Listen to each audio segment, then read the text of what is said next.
thanks all for joining in. Yeah, great night to be able to talk about one of my favourite subjects, which is foot rot.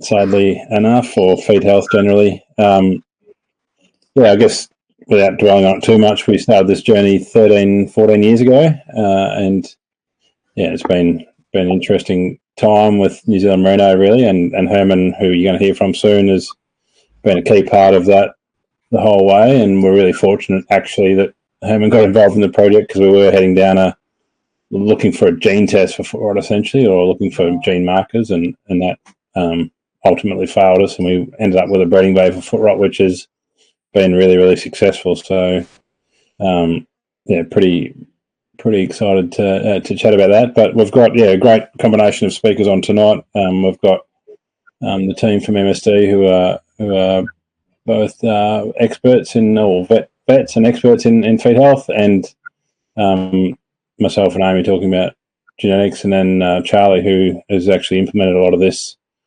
has implemented the genetic strategy in New Zealand. And we like I don't know what day it was. We were there one day and we were at Charlie's place and looking at the diaries from 100 years previous, and we looked at what they were up to, and they were foot rotting sheep 100 years ago, and we were actually checking feet that day. So foot rot's been around at Stonehenge for a while, and yeah, I guess we'll hear from Charlie in a minute to talk about what's happened over the last since he's sort of taken a genetics approach to foot rot. Tonight's shouldn't be a talk fest. We're happy to answer questions. You can just jump in as you go, or put them in the chat, and then we'll endeavour to answer them.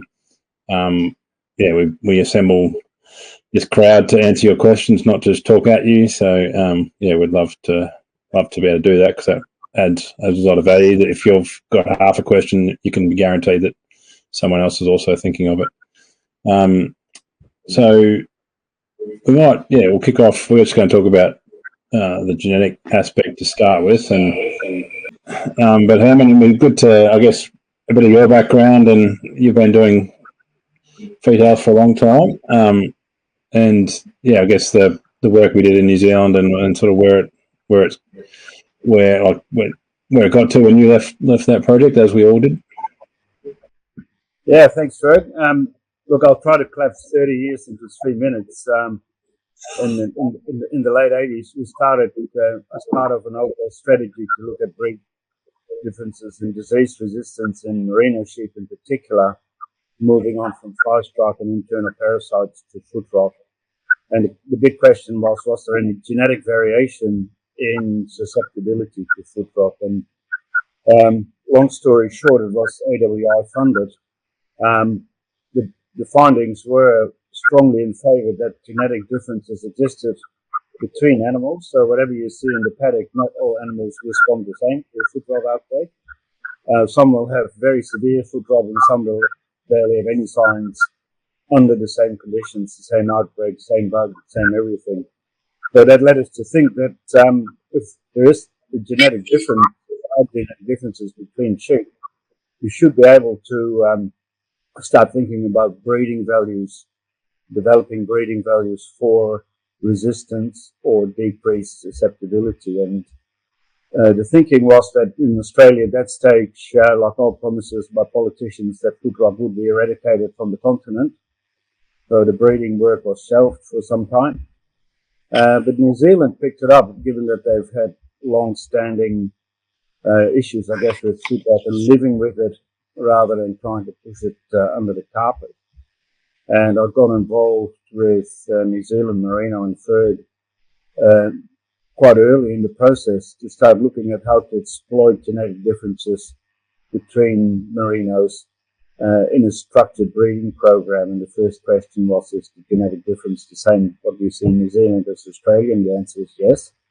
And then the key question is, well, how do we get breeding values evaluated? And disease needs to be expressed either in progeny or candidates under selection to see which ones are resistant and which ones are susceptible. You have to have a challenge or data at some stage in the process to calculate breeding values. And I think after about 160 central progeny test side groups, with a lot of linkages across years and different flocks, it was a substantial data set to generate initially what called, I think, research breeding values and now fully fledged breeding values to show genetic differences between sires under industry conditions, and they were industry genetic resource material. They weren't just research flock animals. These were cutting edge bloodlines from industry. So long story short, I think it ended up a tool that breeders can use to make a choice. You can choose a more resistant ram or a more susceptible ram. And the outcome is very profound, that there will be progeny differences in the severity of foot rot and the amount of foot rot, even within the first crop of lambs sired by those sires. So the choice is clearly yours. And breeding is known to take a long time, but 10 years goes fast as well. And a lot of people have been sitting on the fence and the foot baths for 30, 40 years. And they could have made significant progress in that time period had they adopted a breeding strategy. Another component was that we know that foot rot susceptibility or resistance is polygenic, and it's a fancy term. It's that there are many genes involved, or similar to body weight or fleece weight. We know that genetic differences exist because of the cumulative effects of all these genes in animals, and they're all expressed under the right conditions. But the industry was led to believe that there was a single gene marker test that would be the golden bullet, so to speak. You only had to select sires based on a single gene test. And from all the information that I've seen, there's not a single gene test that accounts for all the genetic variation between individuals or selection candidates. So the concept of using a very simple gene test, I think, may misdirect your research selection or your selection and your dollars in many ways. So I'll probably leave it at that, but I think the outcome is that the industry has now useful tools at hand for long-term gain in decreasing susceptibility to foot rot. Where it will end up is, I guess, anybody's guess, but I certainly think that New Zealand has made significant progress in the last 10 years. Over to you, Fred. Thanks, Herman. Maybe just quickly before you sign off, I guess the protocol that we did come up with, just in terms of, you talked about how everything has to have a challenge, but I guess score every foot, make sure they're under challenge. That's been a bit of a, to use another word, challenge, come up with another word, but it has been you have to have the disease expressed to get these breeding values to work, which is part of the difficulty in making it work, but it's proved to be pretty effective. But I guess, just quickly about the scoring system. Yeah, so we developed quite a robust scoring system that initially was used in the research setting to describe differences between animals, but also changes in foot rot development over time. So we know that foot rot is not complicated; it's complex. There are a number of virulence strains, there are a number of serotypes mixed in the infection, and you like to see progression of the disease to a significant level that expression of resistance can be measured. If you're just looking at benign foot rot where it's almost similar to ovine individual dermatitis, you don't get clear differences between animals. You have to let it progress to some extent with underrunning foot rot right up to the hard horn, if you can manage that. And we've whittled it down now, I think, to a single score is enough in young animals during an active outbreak. And under research conditions, we probably would like to monitor animals at fortnightly intervals just to see how the disease is progressing, if it's plateauing or if there's any signs of spontaneous healing. But for purposes of practical selection and creating breeding values, you do need a foot rot score. So all 4 feet are examined and then scored from 0 to 4, depending how far the foot rot has progressed. And it's quite a simple, robust score, highly repeatable in people that are trained. There are a few practical caveats that you like to have the feet clean, or at least not have them fully covered with mud and crap. So you run them through a water bath, get them clean, put them over the handler, score them, and that can be done quite fast, faster than you can take a fleece weight. So I think it is manageable at practical levels, and cells themselves don't have to be necessarily exposed. You could have progeny or close relatives exposed that have a genetic link to the sires you want to create breeding values for. And that's perhaps where genomics can come in, that you don't necessarily have to have a known pedigree information, but you could have a genomic relationship between individuals, and they all add to the database to create those breeding values. That's a long answer for a short question. I'd expect nothing less. And I think that's important, that you don't have to, the selection candidate doesn't have to be under challenge, and that's one of the things we've done throughout the project. I see Kat here. We've done the weather challenge work in Australia, so that some of them were sire evaluation weathers, and then cull rams from other parts, and we've got another opportunity to do that again, and Amy will cover that in a second. But yeah, so as long as we've got some relatives of the rams under selection, or rams and ewes under selection, we can, through their pedigree at the moment, can link them up and therefore get breeding values. And then ultimately, once we get enough data in and enough genotypes as well, then genomics could inform that if we get sufficient numbers, as it does with lots of other traits now in Australia, where you can get a worm resistance breeding value based on genomics alone. And that's was always the pipe dream with Footrot, and I think we will, well, hopefully we will get there in time, and it's just a numbers game. But we know that the technology is extremely robust. We just need to get the right numbers. So yeah, a lot of this work has been done in New Zealand, and different legislation there makes it easier to do that. You can farm happily with Footrot and not get put under legislation or any other caveats, whereas in Australia that's different in different states. So we have got a project here funded by Animal Health Australia and AWI currently, which is looking to repeat some of the work we've done in New Zealand, and just to make sure that the different accent of Footrot in Australia versus New Zealand doesn't change the process or change the breeding value. And so that's kind of the work that's underway at the moment, so that we can get, at the moment, breeding values are only available on New Zealand sheep, or sheep that have been tested or related to ones that have been tested in New Zealand. Like that's running through the Australian system, but because it hasn't been proven here. So Amy, you might want to just sort of highlight the three aspects of the genetics of foot health project funded by AWI and Animal Health Australia. Thanks, Ferg. So yeah, three components to the project. We've got the central progeny test, cull ram challenge, and then collaborating breeder sites. So the central progeny test is looking to evaluate progeny from 60 Australian merino sires, which will be scored for foot traits, as well as challenged to ovine interdigital dermatitis or scald, and also foot rot. So that started last year. We had our first AI program last year, and then we've just had another AI program this year. So currently got progeny from 42 sires, either on the ground or coming this lambing time. So we anticipate there will be a third AI program for the central progeny test next year. So still opportunity to get involved in that if you haven't already.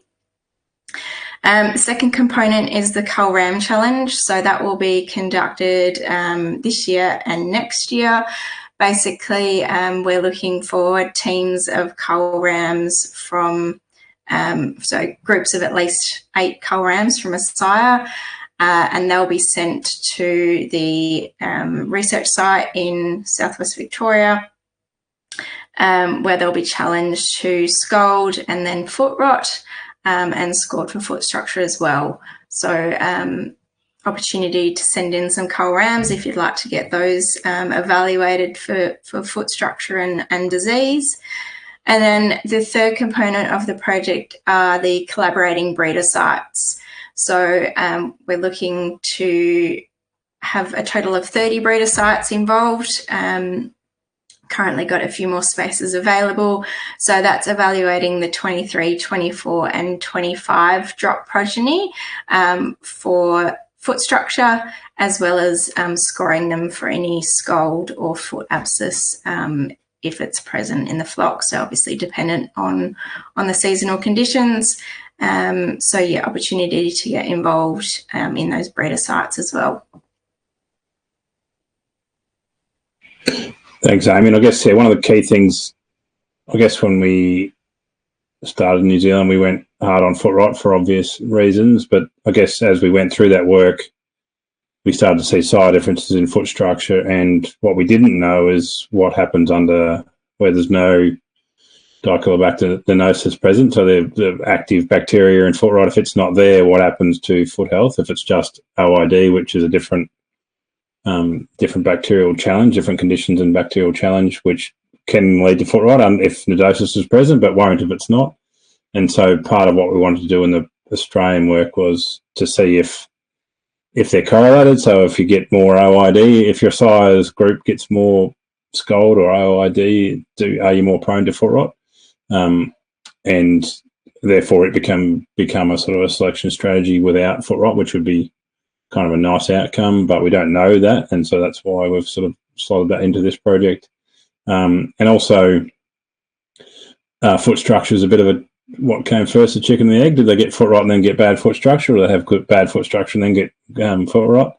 And I think we might know the answer to that, and that is that, well, there's both, I suppose. There's sheep that just have bad foot structure, and then there's others that are more prone to foot rot, and then there's everything in between. So we kind of we wanted to have in this project to really tease that apart as well. So so that's a couple of things that we didn't do in New Zealand, and we've been doing a lot of work since, and this project will help us put some genetic estimates around all that stuff to try and just understand it a bit more, because we don't really know what, at a detailed level anyway, we don't know what's actually going on with those sheep that fight the bug better than others. It's probably immune related. It might be a myriad of things, and as Herman's already pointed out, it's very much polygenetic. And when we went hunting for a major gene, we found that across most of the chromosomes in the sheep, they're contributing to some of the genetic variation in foot rot. That was Herman's paper, and so anyway, there's a few different things we're doing in addition to helping hopefully bring the breeding bay for foot rot to Australia. I'm just going to quickly answer Sarah's question. The breeding bay at the moment is just in merino, so all the work's been done in merinos or fine wool sheep, I suppose. Everything's sort of 75% merino and greater. And yeah, so we haven't. We are interested in expanding beyond that, but nothing currently happening. And then to answer Bruce's question, Herman might chip in as well, but about whether the different serogroups are important for resistance. And I guess what we've done in New Zealand is just throw them under all of the testing was done in different environments. Everyone thinks, well, everyone that doesn't live in New Zealand thinks it's all ryegrass and white clover, but people that live there know that that's not true. There's 300 mil rainfall country through to 1200 mil rainfall country where we've been working, and lots of different, we haven't typed the foot rot present as we've gone about this work, and the reliability of how the size rank across different environments and different challenges tells us that it's not serogroup specific. And then I guess in addition to what we were doing, the industry were using the sort of monovalent and bivalent vaccines out of Sydney Uni, so we're doing some testing to work out which vaccines to use, and we found lots of them are present, and they were trying to vaccinate for them, which had mixed success. But so we're now confident that it doesn't matter which of the virulent strains of foot rot are present, and the range of virulence doesn't really matter as well. As long as you get the disease expressed, you'll they'll rank pretty similarly or the same as far as we're concerned. And that is part of what we're doing with this work in Australia, is to just to test, like, and all the serogroups except for one, I think, are all the same here in Australia, the same in New Zealand as in Australia. So yeah, anyway, we're pretty confident that that doesn't impact what we find genetically.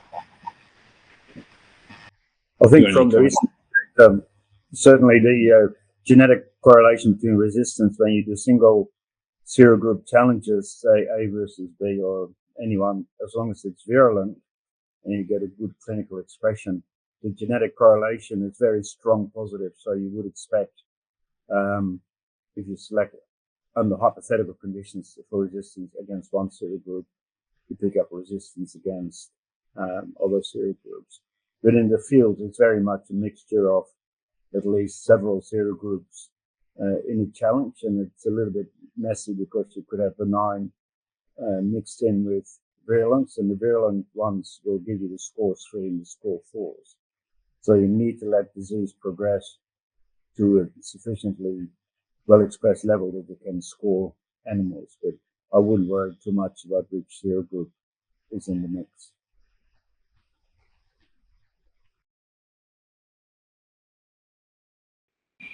And Elise, we're kind of waiting for it to rain like everyone in Southern Australia at the moment in terms of get the breeding value for so the progeny are close to the age where we can score them, or are at the age we can score them. But as you know more than anyone, the conducive conditions for Footrot aren't there at the moment. So our first bit of data will come as soon as we get a Footrot challenge, which will require some moisture, and then that will tell us how far away from an ASBV for Footrot is available in Australia, which we would hope that it might. Well, what we predicted was an ED60 size, but there might be sufficient confidence after one group of progeny potentially, but we don't know until we actually get some Footrot.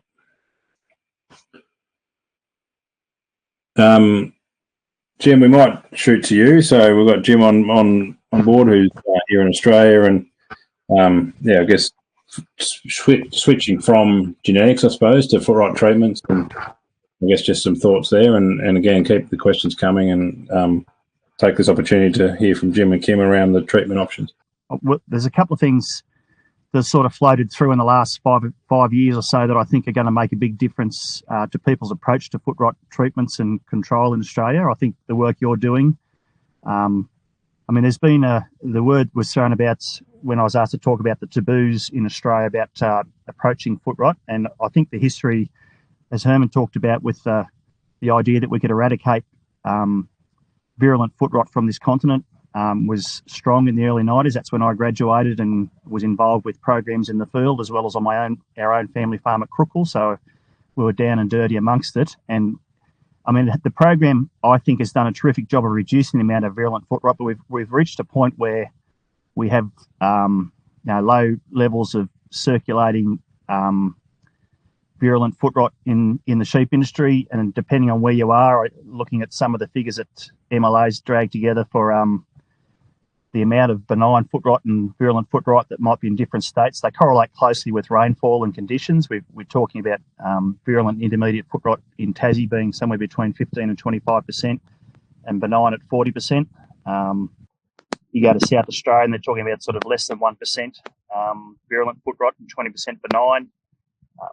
New South Wales, 60% benign, 1% sort of intermediate or virulent. So it shows there's a lot of variation between states. I think that led to the states sort of doing different things, talking about how to approach the management of virulent Footrot, because in some states it was an opportunity perhaps to eradicate, but in the higher rainfall zones of Victoria and Tasmania, it would be considered, I think it's accepted now that it's probably impossible.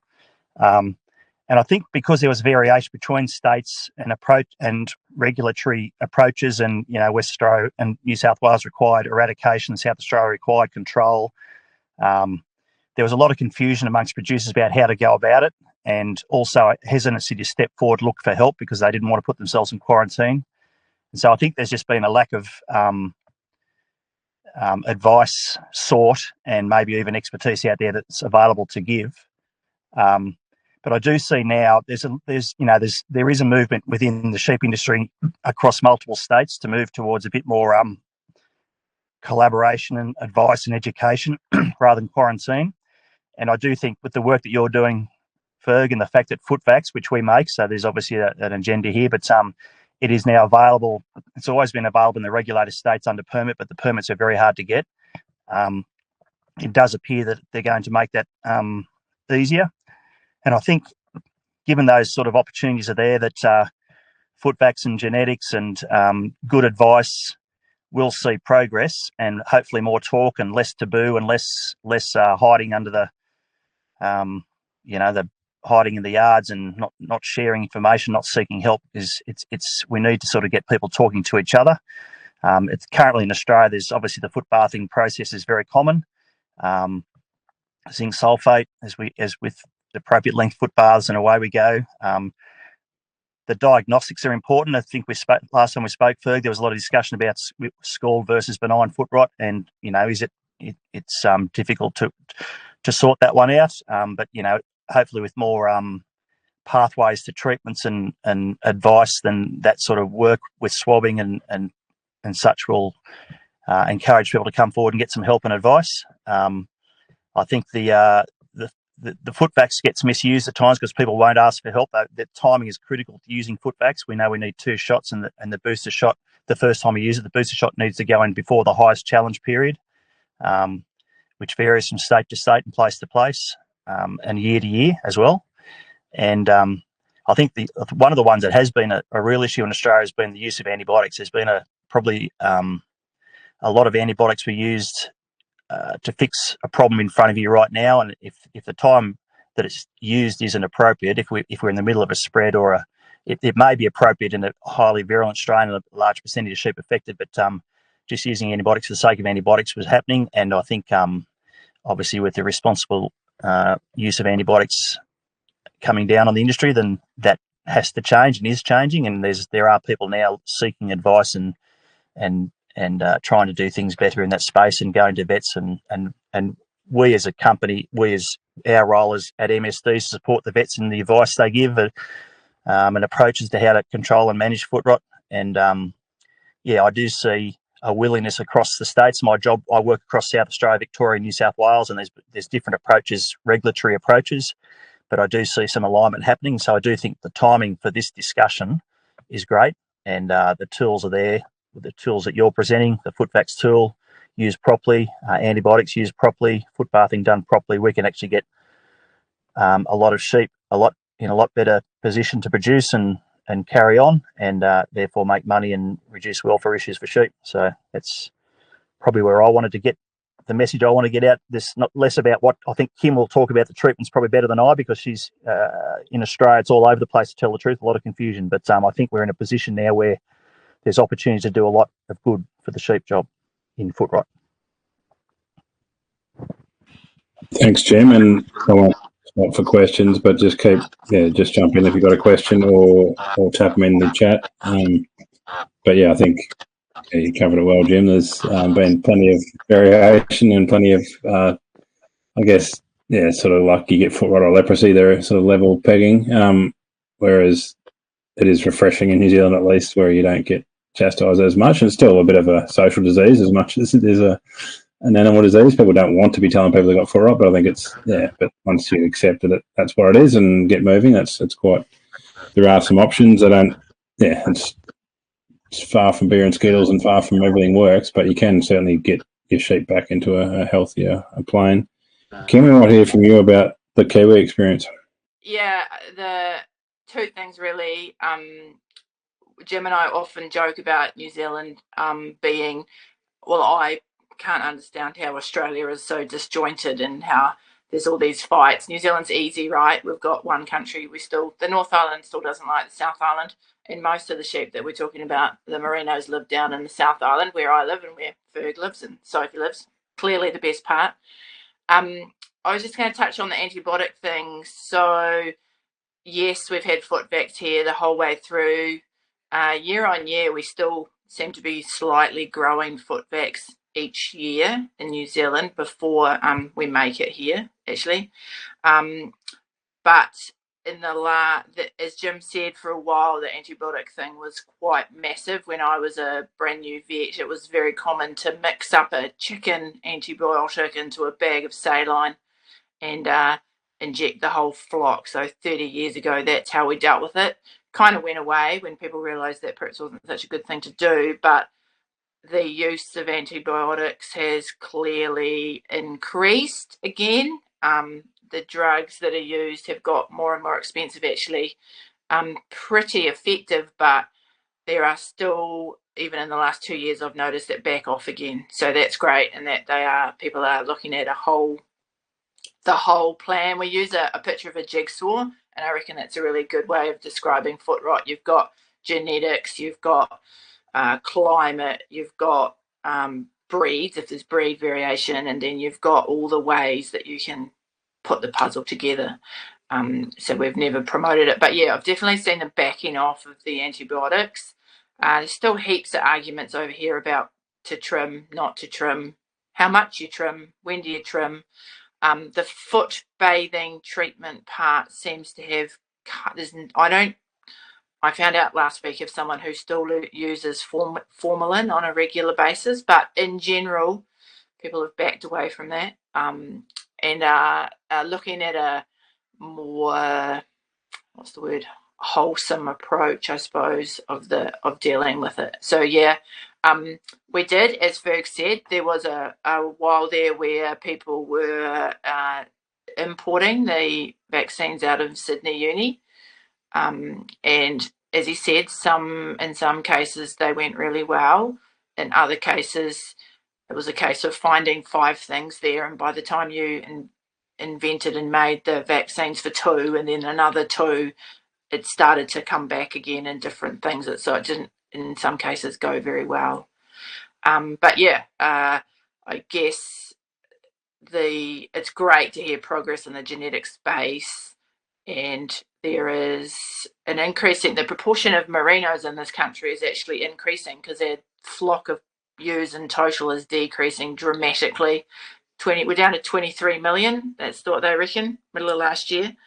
So I'm not sure what's happening with sheep population in Australia, but New Zealand is definitely going down. So that means the proportion of merinos is increasing, because they're not really going down.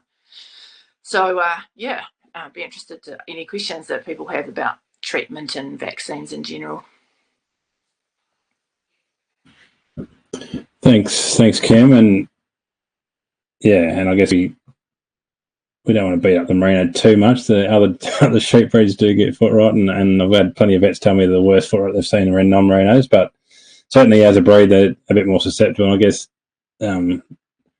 what we're talking about in terms of genetics, what Herman and I are talking about is shifting that normal distribution. You're still, in any breed, you're going to have a susceptible and less susceptible animals, and I guess what we're doing, the merino sat in their normal distribution sat in a pretty nasty place, and quite quickly we've moved that to a better place. And I think what Charlie will hopefully about to tell you is that we've moved it into a comparable spot. Who Charlie has had the pleasure of running a few other breeds next to them, and so we might jump to you, Charlie, and just, I guess, hear your little bit about where you farm and the sort of how long you've been running sheep there, and yeah, I guess the last sort of 10 years, what you've seen happening with foot rot as you've kind of thrown most of the treatment options away and just gone genetic front. Yeah, cheers, Ferg. So farming at Stonyhurst, North Canterbury, and we've been running, originally merinos, and then probably the last sort of 100 and something years, probably more on the half-bred or crossbred line, depending on which country you're calling it from, and in recent times probably sort of moving more towards the finer edge of the half-bred, towards the quarter-bred. So that's sort of a quick sort of background of who we are. I came back home 12, 13 years ago, and at the time there was the opportunity of starting out the Southern Cross group, which was a group focused on a lot of this work with with the Footrot and working with breeders in common, and working alongside Ferg and Merino New Zealand and the CPT, and testing sires, trying sires, establishing breeding values for other traits and everything as well here in New Zealand, and getting more recording happening. And I suppose for the few that know me, I quite like recording data and information as well. So that sort of worked into a pretty happy sort of commonplace. So so a few sort of bit of background, sort of I suppose more recent time. So Southern Cross Group AI'd the first of the ewes, AI'd 800 ewes, I think it was from memory, April 2013. Similar number in 2014, and 15 was sort of the first year of I suppose any joining of those animals and seeing where we're at, and all the recordings and everything had been done for a lot of these animals. And probably the biggest finding was, unfortunately, probably for a lot of the Aussie folks that are sitting here listening in, but used a lot of Australian genetics, and fortunately they did all the right things that they should have done on the wool and the physical traits, but the undercarriage was a little bit lacking, and within 12 months there was rams there where 90% of them didn't have feet anymore. So so that was a pretty fun learning experience there, and there sort of had to work our way through with what we had. So 16, 17 was sort of probably their first years where we started, I suppose, establishing something of merit with what we were doing, and having animals, particularly with the Footrot, with breeding values. And I was just trying to sort of have a bit of a look through where we were at and what we were doing. And I was going back through our ram teams and my Tooth ram teams and things coming into the flock. And if any of you are familiar with the breeding value, I won't try and explain it, but we were sort of starting at the 16 drops. Our own ones we were keeping were at sort of minus 0.5s, which is probably in the top 15-20% sort of breeding value. That's that's where they were now. Looking at those rams, we're sort of into the -7, which we're sort of getting into the pretty pointy end. But to give an idea of how much of a problem it was for us, in 2018 we'd culled 1,400 ewes at weaning time out of just under 9,000 for feet, and as this work sort of started coming through, those numbers were slowly dropping off to the point in 2022. So 4 years later, so we're starting getting a bit of influence of the rams, we only had 300 ewes that were directly culled for Footrot. It was at that time we stopped foot bathing the ewes or anything like that. We were only bathing lambs. The following year we had a bit of an increase. We went back up to about 600 ewes, which I think was probably quite good. We got a few other ones that were probably being band-aided through. And 2023 was the last year that we actually ran the foot bath at all for any lambs or anything. And it's come right through to weaning this last year. 135 ewes were culled for Footrot. So nothing's been troughed in terms of the adult sheep for a couple of years now, and to the point that actually the rams that we're running here, the 22 drop rams were the last ones to have actually had a challenge. The ones we had last year, we couldn't even get a challenge in the rams, and we're in I'd say an inconsistently consistent rainfall of around about sort of 900 to 1,000 mil of rain here. So moisture is not usually too much of a problem to try and challenge lamb's feet. And I mean, last month alone we've had just over 200 mils of rain and some pretty lush grass, and yeah, we still can't find much of a challenge near the rams now. So there's been huge progress, but it's 12 years in the making. But yeah, it's pretty exciting what can happen when you sort of trust what's happening at the top. Awesome, thanks, mate. If anyone needs a better story than that, good luck finding one. But it is just massive power of the process, and I think, I guess people, when it isn't raining there's a bit of sea fog as well. So just in case the feet, there wouldn't be too many dry feet getting around that very often. But I'll just answer a couple of questions that have come up on the chat, and one is zinc sulfate an effective management tool? And I can run to the vets for that one, or I can just say yes. I'd agree and say yes, but it depends. Remember, vets always say it depends, Berg. If it's done correctly, if it's a zinc sulfate bath that doesn't have enough zinc sulfate, or it's full of mud and it's been there for 3 years, then it probably won't be an effective tool. But it's part of the process. It's not, you're not going to get your way out of it by only using that, but it is definitely a good tool to use. Jim might disagree with me, don't know. No, I agree. Certainly in Australia, there's a lot of discussion about, copper's one that pops up all the time as a better option. My experience and from my reading, I can't see that I think the zinc sulfate at 10%, as Kim has said, with the right trough lengths and concentrations and monitoring is very effective. And how much further you need to go, it depends. But then obviously people in Australia, they will sometimes stand them in foot baths for lengths of time to get a bit of a depot for a longer payout and more effective treatment. And that seems to be effective. Again, it's probably depends on labour and time. And then sodium lauryl sulfate is something that certainly back in the 90s when I was in the River Arena, there was a lot of that being used as a part of the Footrot recipe, and it's certainly being sold in, I know, down through the Western Districts. I'm sure Colin or someone might be able to comment on that one, but certainly there's different recipes. But at the end of the day, zinc sulfate 10% through the 7 or 8 metre length foot bath is a long-standing effective treatment. Thanks, team. Charlie, question to you from Tara. Have you stopped pairing as well as troughing? We would, when you say pairing, you mean in terms of classing the feet individually, I'm assuming? We're talking trimming feet rather than throats, mate, which I haven't seen a set of foot trimmers at your place. Yeah, no, trimming only happens here. If they've got bad feet, they go on a one-way trip and they never come back. So no, we don't have any foot shears.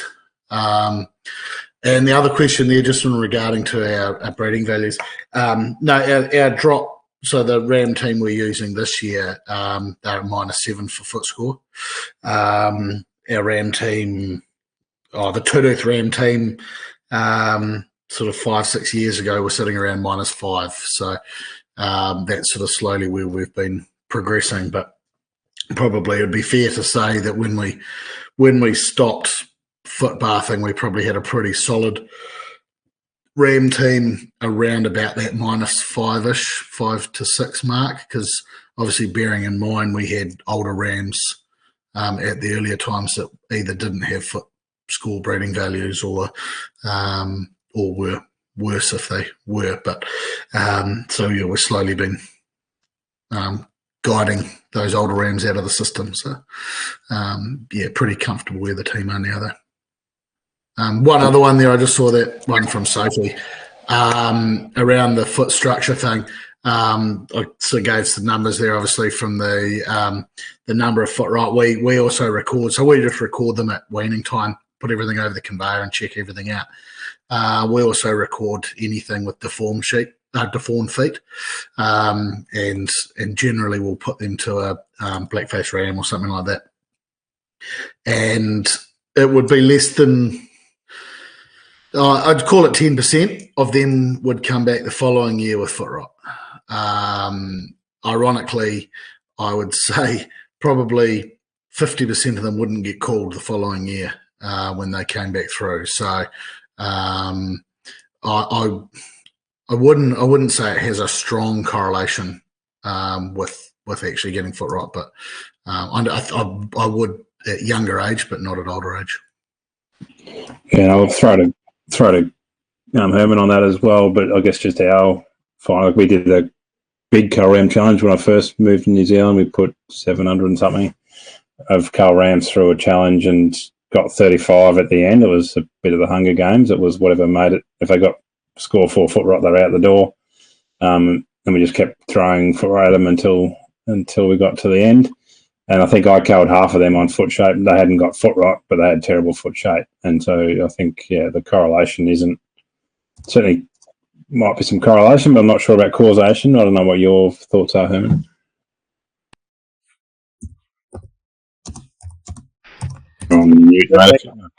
It's not the driver. It's not the driver of the disease process itself. And if there is a misshaped feet that stays wet longer on the interdigital skin, it may predispose longer, but it's not the holy grail to stop the cellular level at which the organism is underrunning and causing that sole separation and then running to the heart.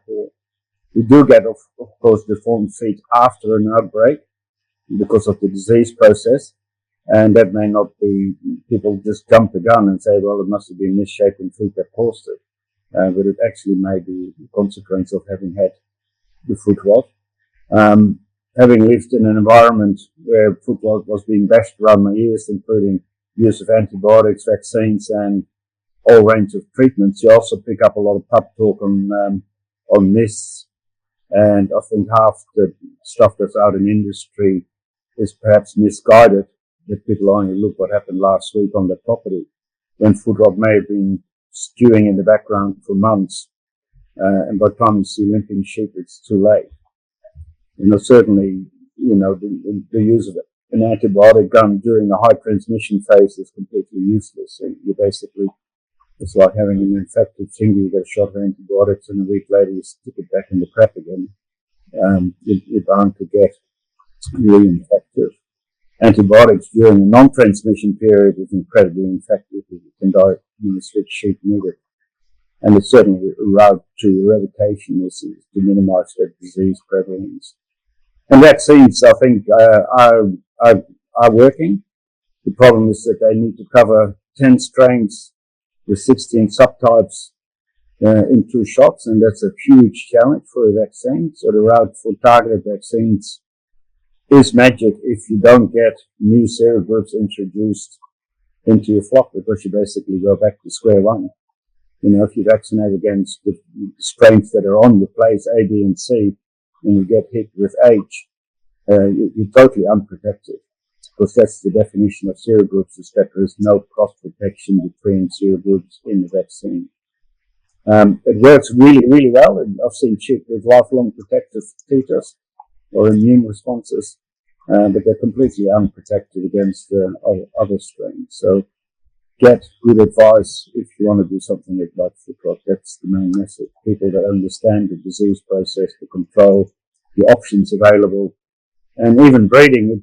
For 10 years, you need other control methods while you're selecting rams. But if you're going to choose a ram that is -7 or +7, don't choose the ram that's +7, because your foot rot susceptibility in the progeny it goes through the roof within 1 year. So you have choices, and you can make informed decisions with breeding values. I think that's probably enough on my end.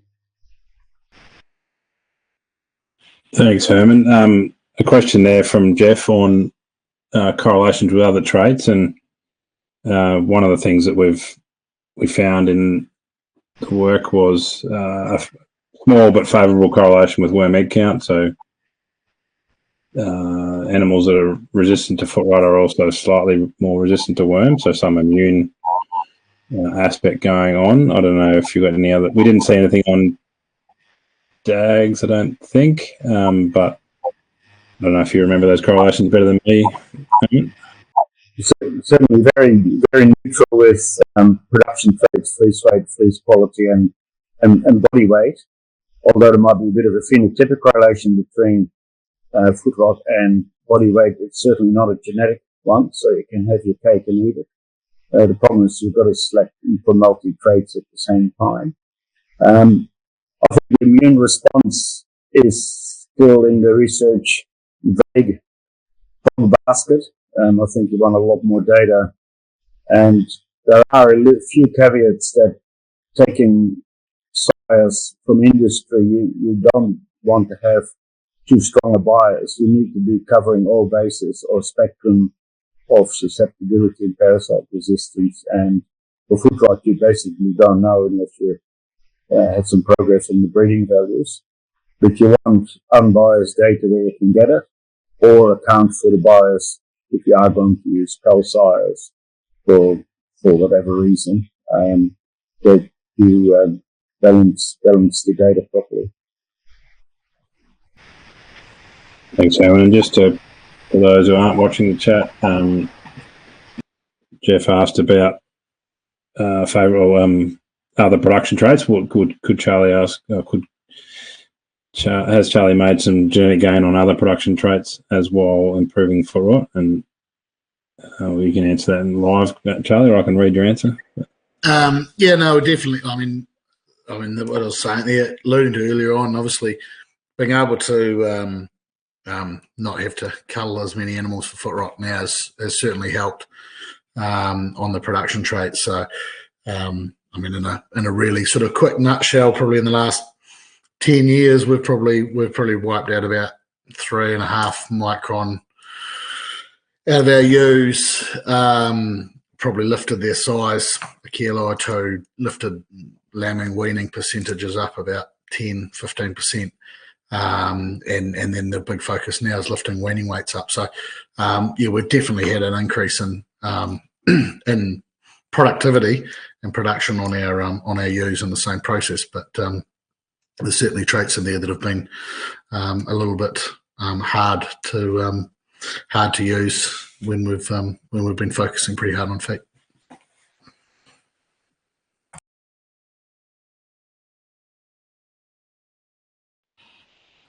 Thanks, Charlie. And there's an answer there from Kat around knowing what we know now from 12 years of work. How would we fast track the process? And you better go at answering that, Charlie, and saying you sort of doing it yourself, be prepared to sacrifice other traits and get on with it, or go out there. I guess what the position we're in New Zealand now, you can kind of go and find high merit AI sires that have got good breeding values for us. It's not easy, but and that's getting increasingly common. So that's kind of nice. But I guess I don't know how we would have sort of pretending we did it really well, but I think we probably wasted 3 or 4 years in the start. Not wasted, but didn't utilise as well as we could have while we were trying to chase a sort of DNA result or a gene marker result. Like that probably slowed us down in terms of where we invested our cash. Whereas once we sort of took Herman's advice and got onto the quantitative approach, yeah, I think we probably could have done the. Yeah, we could have used that gene, like using genomics properly from start. We might now have a genomic informed breeding value, which would be even better than what we've got now. As in, we wouldn't have to challenge every part of the pedigree tree, but that's just a numbers game, and we will. I'm hoping we get there. So yeah, I'm not sure where you would do things differently. I guess it's awesome now to know that it worked, so we've got a lot more confidence recommending these things these days. We've spent 5 years probably culling on sire averages and stuff, which is never as powerful as a breeding value because you can always get blown away by some fixed effect you haven't accounted for if you're using sort of raw scores or averages or whatever. Like it's so much more powerful, I think. Now we've got a breeding value, because we just and genomics would be more powerful again because you never know what you inherit from each grandparent or whatever. So yeah, there's certainly upside still, but pretty good progress. Kim's just asked you a question about quarantine procedure, which I'm smirking at, Charlie. Fortunately, the Southern Cross is the nucleus flock that's also run here that sort of provides the genetics for our own stud flock. So the stud rams don't have to move too far for us. But terminal rams do get a short quarantine here, but not so much for feet. I'm not worried about the feet of animals coming in here anymore. It's more probably for worm.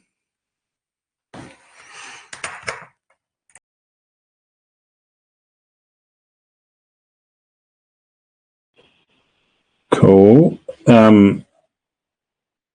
Any other questions for while you got these gurus online?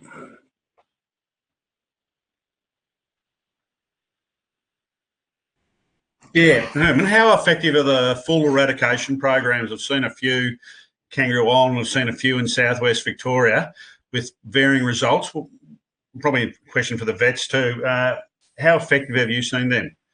I might be biased, my thinking on these. If I wasn't in the yard doing research work, we would drag onto farm to target quarantine approaches. I think the methodology for quarantine is really well understood. If you have periods of no transmission during a hot, dry summer, you can score, treat, and cull, and you've got to make sure that you go into a transmission period with sheep that are clean, and then there'll be several inspections before you can be declared that you're free. But the bigger the property is, the more holes you've got in fences, the more neighbour sheep you've got in. And if you've got no biosecurity and you bring sheep back on the farm and you only need a couple that are food rotty or potential carriers, you're back to square one. So it doesn't give you lifelong protection. It certainly can work if you're incredibly tight and diligent with your procedures for managing and keeping foot rot on the other side of the fence. But that is a battle that you have to face every year. So it does work. It could work on a reasonably large scale, but at a continent or even a state level, no, I think that was just a furphy. It was never going to happen. I think the myths of where food rot comes from, ducks and trucks and the electricity guys reading the meters, is a furphy too. It is sheep that bring food rot on the place and carry it. And once you've got a critical mass of nodosis in wet spreading periods, you're back into an outbreak period, and you have to do something. I'll ask the question in another way. Have you ever seen a program that's worked forever? They've got rid of it and they've stayed cloning? It was a long time. Yes, we have. But once again, you do need not bring sheep on the place unless you can be certain that they're free from foot rot.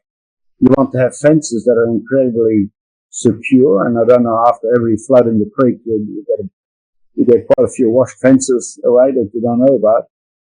So the risk of introduction is high.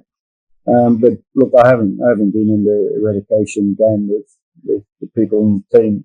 It can be done. Lifelong diligence, isn't it? You've got to be onto it every year. I might just comment on that question. From what I see, I agree with Herman. It's possible in theory, but from what I see in the field, there are very few. It's a lot of frustration out there. I think that's part of the reason there's a lot of pushback in Australia with the regulatory approach, because people are getting put through the quarantine and eradication grind, and 3 years later, 4 years later, 1 year later, something happens and they're back to square one. So they don't come forward again. I think that we need the approach of doing can we actually eradicate from this farm and keep it out? And if we can't, then what are we doing? We need to be looking at, what Ferg is presenting. We need to be selecting the right sheep, breeding the right sheep, and we need to be thinking about control programs and doing the best we can to actually manage the control rather than eradicate in a lot of cases. I think that's where we've got to after a long 30 years of eradicating, is what I think.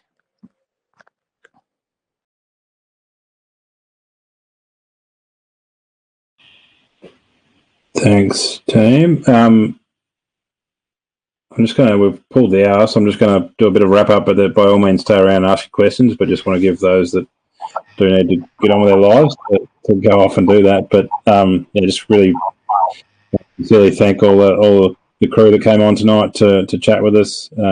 It's great to have such a range of experience in the virtual room, from Herman through to Jim and Kim, and Amy with the current work, and Charlie who's got that lived experience. So great combo tonight, and thanks to Sophie for pulling all these great minds together. Just a reminder, we do this monthly, so there'll be another one next month. Won't be about foot rot, or can be if you want to talk more about foot rot, but we're love for you to give us your thoughts on what you'd like to hear about. We really enjoy getting the brains together, and also a reminder that this has been recorded and will be available on the hub within some short period of time. So if there's someone that you know that would have loved to be here, then by all means direct them to watch the recording. So yeah, thank you, and you're welcome to leave, but you're also welcome to stay. And we've got a question there from Jeff Haldane. I guess Jeff's asked about culling ewes versus knowledge of the sire team, and I don't know, Charlie, you might want to talk to this, but you've been culling ewes for a long time, and it wasn't until you geared up what you're doing on the ram side that things really changed. Yeah, I think that'll be a pretty fair call. We still cull ewes for anything phenotypical that doesn't fit within. We'll also go like for stud ewes and things. We'll go back over data and things like that. Get rid of anything that doesn't fit within the sort of the breeding ranges. But the most bang for your buck is obviously the sire. But yeah, very hard if you don't have much knowledge on your sire team. You're shooting on a phenotypical classing, much like where we were in the past, really. And you might get a good one, you might not. That's pretty much about as good as you can really get for that. And I guess that's where, when we do work with non-merino breeds, it's very much about trying to get some scores and get a sire or progeny average of those foot. We haven't found a lot of environmental factors involved. I mean, obviously you need under challenge. Then there doesn't seem to be a lot of other things. So if you do get a sufficient foot present and you get a sire average or progeny average of that sire group, that would be a really good indicator of what's going on. So that's a much more powerful way than just culling ewes with Footrot and then using random trials, which is pretty much where the industry was at prior to this work, was that lots of ewes being culled, but the same stuff being bought every year. I think it's quite an important question. I think for a number of reasons. If you bring sires in on farm, the cull ewes or ewes you left behind will never be the mothers of the sires you bring in. So you're really taking a random grab sample. It can be -7 or +7. And if you get a +7 or plus high susceptibility score ram, all your progeny going to be back behind the 8, no matter how much culling you did on the ewe side. I think it is satisfaction to the breeder to cull for ewes, because I think there's a phenotypic component as well. And I think as a sheep breeder, you're a custodian of animal welfare as well. You need to manage animal welfare in your flock within the current generation, not only the future generation. So you do have to treat and take into account what you do with the Footrot on the farm. But certainly the pressure of making informed sire choices would be my number one bet in the first instance. And you do need score data for that from somewhere.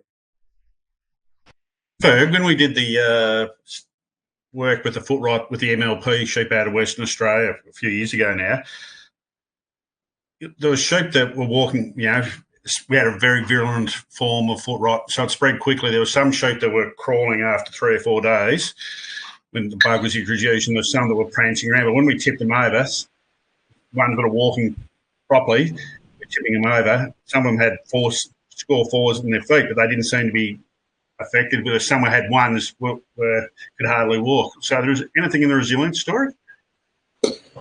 No, but I don't know about the resilience story, but I do know that lameness is not a good predictor of Footrot. And so, like when we did actually score one of our scores, we attempted to score lameness, and we knew what their average foot score was, and there was a 30% correlation between lameness and severity of Footrot. So, for those of us who, like if you're just culling by head bobs coming down the race at you or something, there's going to be lots of sheep you're going to miss. It's sort of, you have to get them over upside down and looking carefully at the feet, and as Herman covered, ideally through a foot through wash, so you can actually see what you're looking at. But I don't know that.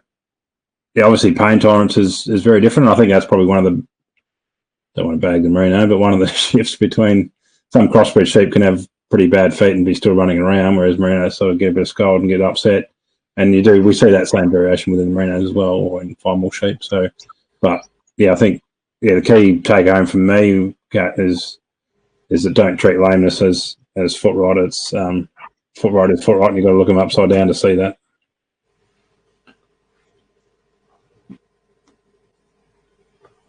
Charlie, a question there from Elise. Your over the conveyor, which is a VE machine in Australian terms, Elise, upside down. Yeah.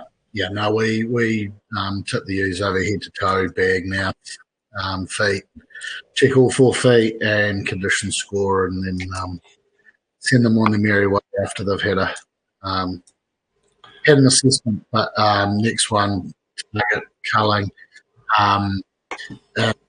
We, if anything, had foot rot. So any underrun, any foot rot in there, it will just get culled. Doesn't matter if it only had it in 1 foot.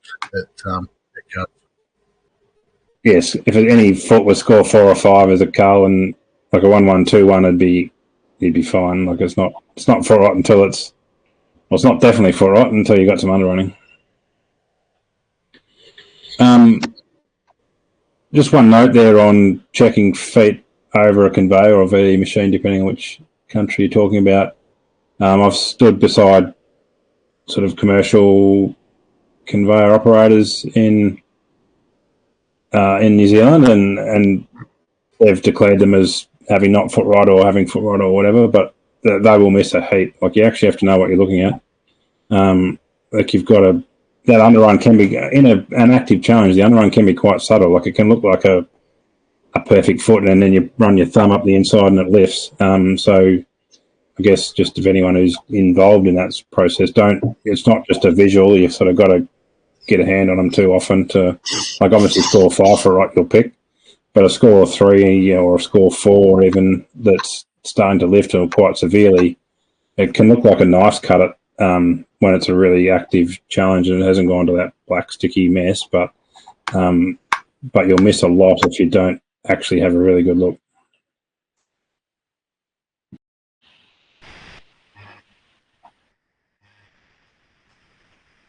Breeder's perspective, Ferg, and Charlie, that's a shout out to you, mate. That's a wonderful summary you've just given, the results you're producing there. I know there must have been a lot of hard work go into it. That's really encouraging from a breeder's perspective to see those sorts of results coming through after those years of work. I suppose question for Ferg. Ferg, from an Australian breeding point of view, what are you seeing over here as an opportunity to tap into genetics that are going to fast track down the foot rot resistant path?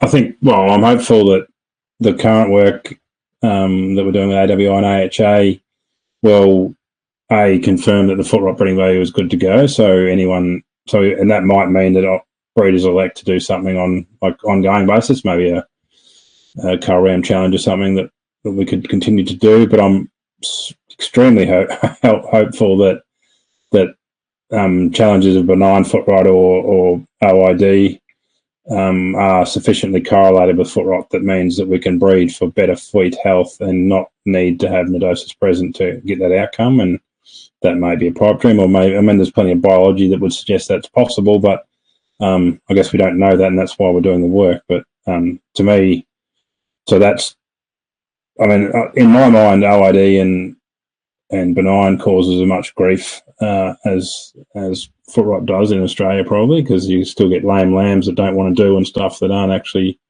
don't necessarily have underrunning. So there's still bad welfare outcome and production outcomes from that. So if they're not correlated, we can breed for those traits because that'll be helpful anyway. And then I guess just foot shape and some of the work we've been doing with you and others, Chad, around just getting good structured feet that are less likely to get, and these may or may not be correlated, but good structured feet that are less likely to get OID and scold, and hopefully nodosis, means that we've just got merino sheep that are going into environments that they're maybe not traditionally in because of their feet health, and we're, from what our experience in New Zealand says, that's going to happen. We're going to find sheep that will walk into much better environments, and I'm hopeful we'll get a breeding value for OID and our foot shape breeding values, and we can breed a merino with really bomb-proof feet, and I think we're already heading down that line quite happily, and it's going to be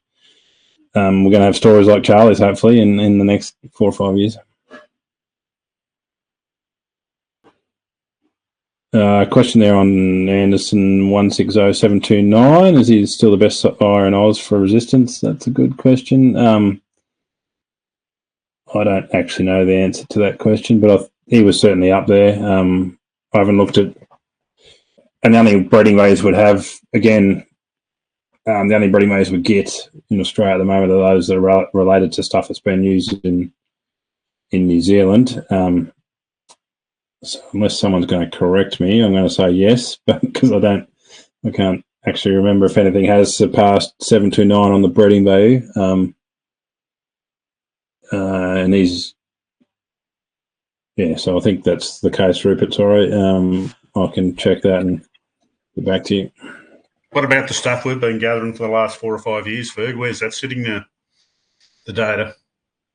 So that's sitting, will be analysed within the current project. So we hope, again, we're sort of, I think we were on the brink of getting that a preliminary analysis done before Andrew Swan sadly passed away and threw a spanner in the works of what was going on in terms of the work program at AGBU.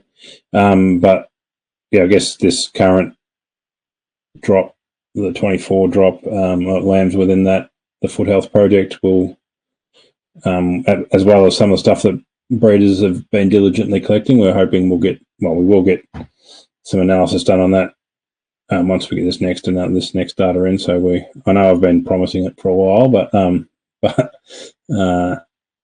yeah, we're closer than we were yesterday anyway. But yeah, no, I mean definitely within the project we'll get what we can. The aim is to get as much as we can without. There's no point us providing data that's not right. So as quick as we can get data that we can trust and we can put some value in and expect breeders to put value in, we'll get them out there. I guess maybe a bit of a sum up, but I think what we've tried to portray tonight is that it's like anything, it's a multi-pronged attack. If you get the genetics right, you do foot bathing as required. You can use foot vacs and antibiotics at the right times to handle challenge periods, or I guess foot vacs to handle challenge periods and antibiotics to handle non-challenge periods a bit. And you use all these tools to manage Footrot, and then yeah, it's kind of up to, I guess, the legislators as to whether that means you've got to take that through to eradication. But I think the people that sleep the easiest that I know, around Footrot at least, are the ones that have a bit of a challenge, but no, they've got some strategies in place to keep it under wraps. Whereas those that are completely free but are in an environment where it's conducive to it, are probably worry a lot about what's coming through that fence line. So, but ideally, you'd obviously farm without it if you can. But it is, yeah, I think a multi-pronged attack means that early days, if you've done no genetic work, obviously you need to pull away all the stops on the management stuff. And once you've done some genetic work, you can obviously button off a bit on the management stuff. But you can't kind of, yeah, it's sort of get that in priority and definitely seek good advice around what you are going to do and make sure that's from multiple people, because everyone's got, as Herman sort of outlined, there's lots of pub talk in this space, and there's lots of theories about what works and what doesn't, and how hard you got to trim them, whether you don't, and yeah, you got and lots of things that I still see to this day, some horrible treatment processes, lots of blood in foot baths and God knows what, which isn't helping anything.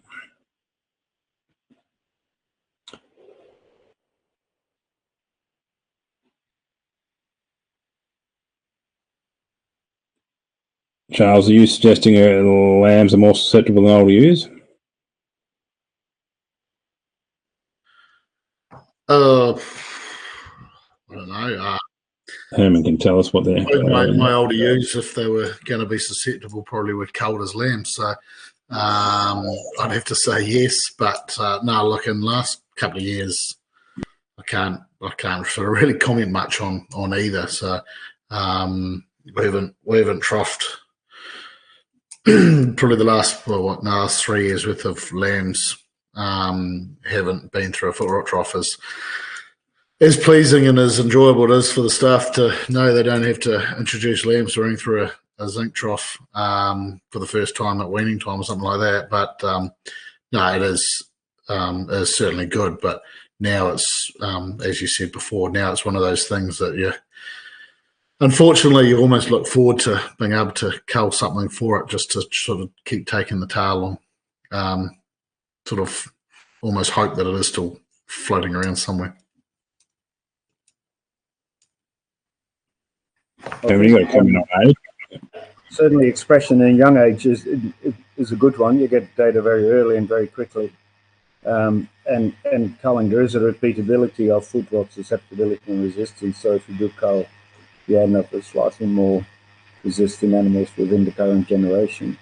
But big sheep are by no means immune to foot rot.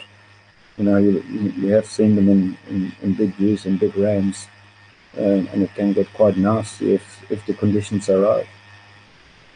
And particularly if the strains on your place are of very high virulence and seasonal conditions are very good, then yeah, you only have to tip over 10 sheep and you know how bad the foot rot is on your place. It can go pretty fast. Question from Mark, and whoever can jump in here.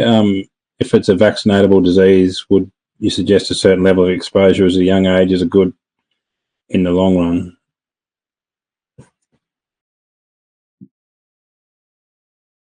Herman's shaking his head, but not stating anything. I'm happy to take the ball rolling.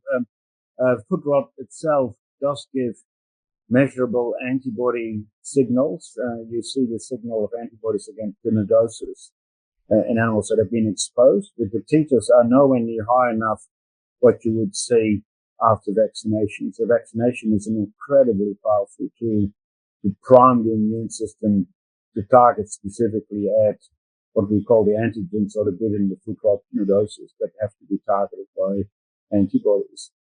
For instance, we may see, I'll give you titer and the meaningless figures, but 50, 60 titers in foot rot affected sheep, whereas we see titers of 10,000 up to 150,000 in effectively vaccinated sheep. And a titer of 5,000 is protective. So the foot rot challenge itself never gets up to that level of exposure to get the immune response. And I think there are a number of other factors in the red skin and the other bacteria that live on the red skin predisposing sheep that you all pick up in the clinical score that you use for resistance, whereas the vaccine is highly targeted against dinodosis. So it's not quite the same biological process and the signatures you read. It could be that animals with previous foot rot could be slightly primed, but it's certainly being overridden by the adjuvants immunostimulators that are in the vaccine. So vaccines are potentially costly, but potentially very effective as well. Use them strategically. Thanks all. Thanks, Owen. Thanks, Tim. Thanks, Kim. Thanks, Amy. And thanks, Charlie. Yeah, as I said, recording will be up soon, and another one of these next month. Cheers all.